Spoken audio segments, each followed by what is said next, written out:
Hi, welcome to the channel. In this video today, I would like us to go through exactly what is happening in the banking industry. We saw rumors of the banking sector is collapsing, withdraw your money. The banking sector is collapsing, withdraw your money. And then a few days or weeks later, Kenya Bankers Association told the parliamentary committee that 24 banks are likely to collapse if CBK or Parliament was to sanction immediate increase of the core capital level from 1 billion to 10 billion. And then what happens?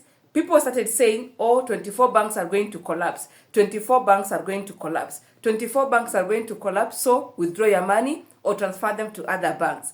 And no matter how much I try telling you guys, no, 24 banks are not going to collapse. That is misinformation. Stop spreading fear. Stop fear-mongering. Yeah? None of you believed.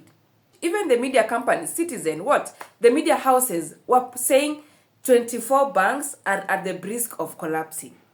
Let me ask you guys, do you think that CBK as the regulator of the banks can consent to a systematic collapse of 24 banks in the economy? Do you guys think it's possible that even Parliament itself can cause a systematic collapse of 24 banks by rushing or by being rigid with the timelines of the core capital level? It beats logic that Parliament, our Parliament, or CBK itself can cause a systematic collapse of because that's what it will have been. A systematic collapse of 24 banks. When two banks collapse, not collapse per se, but when two banks were put in receivership, Imperial Bank and Chase Bank, do you know the impact that had in the economy? You felt it. You felt it. Even if you did not feel it, you felt it, but you did not know that is as a result of Imperial Bank and Chase Bank being put in receivership. As a matter of fact, since then, we have had banks which have breached, but they have been getting support from CBK such that no other bank has been put in receivership. Why? It is really the last resort that CBK would result in. The worst case scenario will be for CBK to assist that bank, maybe be acquired, to merge, but something will happen so that depositors do not lose their money.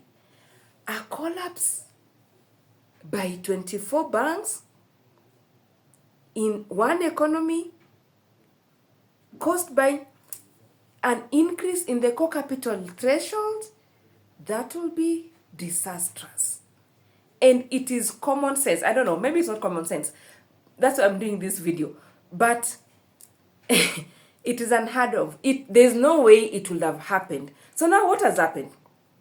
Parliament, there was a parliamentary committee, and during this parliamentary committee, Kenya Bankers Association were telling these members of the parliamentary committee why banks needed more time. The 8 years that I told you guys about, yeah? Why banks needed more time to raise this minimum core capital threshold. It is during that session that Kenya Bankers told that committee that in the unlikely event that this increment is rushed, it's done within the 3 years.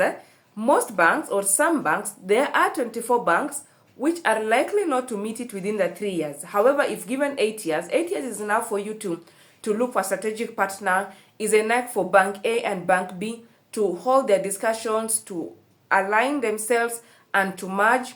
It's enough for Bank A to raise capital to acquire Bank B in the cases of acquisitions. You need to have a look at the earlier video that I had posted about this matter of 24 banks collapsing. Yeah? So, the 8 years is sufficient, even for the banks themselves to raise capital, to raise additional capital from their shareholders. It's enough time for these banks to retain their earnings so that cumulatively they can hit the 10 billion threshold.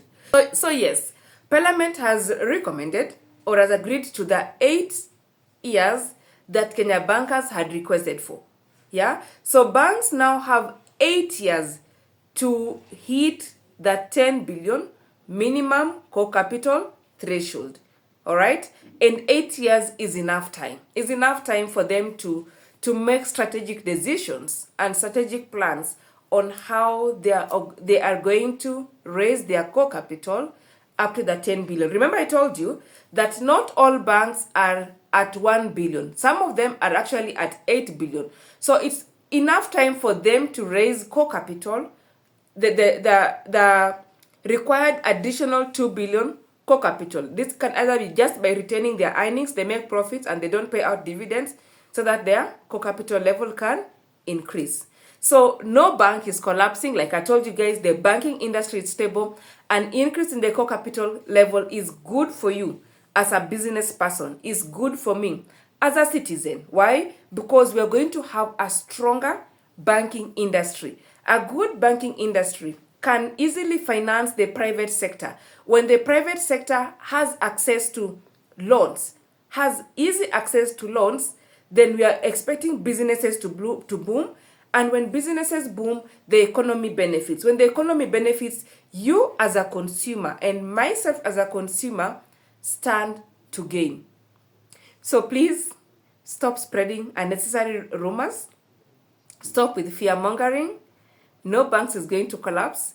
Kenya bankers did not say that 24 banks are going to collapse. Absolutely not. And have you subscribed to the channel? If you haven't subscribed, you risk consuming unnecessary rumors and you risk panicking unnecessarily. In this channel, we only use wisdom. See you on the next video.